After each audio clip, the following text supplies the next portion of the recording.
Indonesia menghadapi masalah sampah organik rumah tangga yang sangat signifikan, menyumbang lebih dari 50% dari total sampah nasional.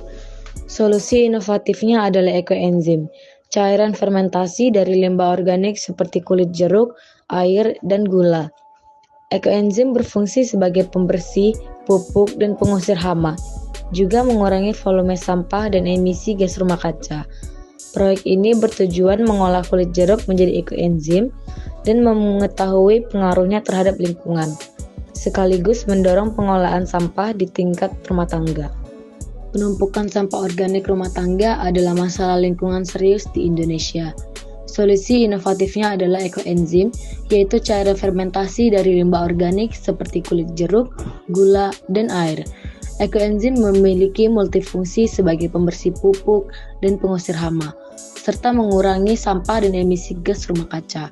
Pembuatan ekoenzim dari kulit jeruk didukung oleh penelitian yang menunjukkan manfaat sebagai pembersih dan pengurai sampah. Berikut adalah alat dan bahan yang digunakan untuk pembuatan ekoenzim. Pertama, botol air 1 liter dengan jumlah 1 buah. Kedua, botol bekas dengan jumlah 1 buah. Dan ketiga, selang 1 meter dengan jumlah 1 buah. Yang keempat, obeng sejumlah 1 buah. Kelima, mangkuk sejumlah 1 buah. Keenam, sendok sebanyak 1 buah. Dan ketujuh, kulit jeruk sebanyak 150 gram. Kemudian kedelapan, ada gula merah sebanyak 50 gram. Dan terakhir, air sebanyak 1 liter. Selanjutnya, prosedur penelitian. Yang pertama, menyiapkan alat dan bahan yang terdiri dari 150 gram kulit jeruk, 50 gram gula merah, dan 1 liter air. Kemudian, alat-alat yang sudah disebutkan tadi. Kedua, melarutkan gula merah ke dalam kurang lebih 500 ml air di dalam mangkok. Kemudian, diaduk hingga gula benar-benar larut. Yang ketiga, memasukkan larutan gula ke dalam botol air ukuran 1 liter. Keempat, menambahkan kulit jeruk sebanyak 150 gram ke dalam botol yang berisi larutan gula. Kelima, menambahkan sisa air hingga volume total di dalam botol mencapai sekitar 1 liter, lalu menyisakan ruang udara di bagian atas untuk proses fermentasi. Yang keenam, melubangi tutup botol menggunakan obeng, lalu memasang selang ke dalam lubang tersebut dan dihubungkan dengan botol yang lain. Yang ketujuh, menyimpan botol fermentasi di tempat yang teduh dan sejuk serta jauh dari paparan sinar matahari langsung. Yang kedelapan, melakukan fermentasi selama 3 bulan atau 90 hari. Selanjutnya adalah teknik sampling. Dalam penelitian ini digunakan teknik time series sampling, yaitu metode pengambilan data yang dilakukan secara berkala berdasarkan waktu. Pengamatan dilakukan setiap hari selama 10 hari berturut-turut untuk memantau perubahan visual pada larutan fermentasi. Teknik ini dipilih karena proses fermentasi bersifat dinamis dan mengalami perubahan secara bertahap seiring waktu, sehingga pendekatan berbasis waktu memungkinkan dokumentasi perkembangan yang lebih akurat dan sistematis.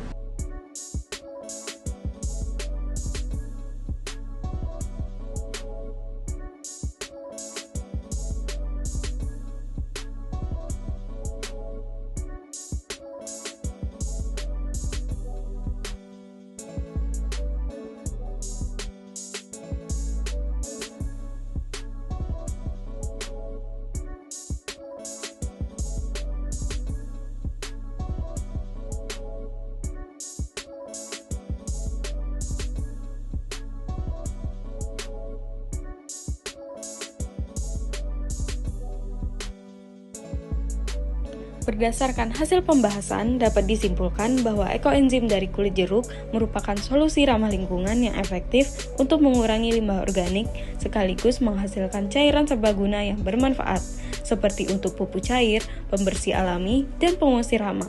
Proses pembuatannya yang sederhana dan berbahan dasar limbah rumah tangga menjadikan ekoenzim ini sebagai alternatif yang mudah diterapkan dalam kehidupan sehari-hari. Dengan memanfaatkan kulit jeruk sebagai bahan utama, kita tidak hanya membantu mengurangi pencemaran lingkungan, tetapi juga mendukung upaya daur ulang dan pelestarian alam secara berkelanjutan. Selanjutnya adalah saran. Dalam membuat ekoenzim, memastikan bahwa tutup botol yang digunakan telah terpasang dengan sangat rapat dan kedap udara. Hal ini penting agar tidak ada oksigen yang masuk ke dalam botol, karena keberadaan oksigen dapat mengganggu proses fermentasi. Selain itu, pastikan posisi selang stabil dan tidak longgar, serta ujung selang yang masuk ke botol lain hanya berfungsi sebagai jalur pembuangan gas, bukan jalur masuk air. Dengan demikian, air dari botol penampung tidak akan berpindah ke dalam botol ekoenzim, dan proses fermentasi dapat berjalan dengan optimal.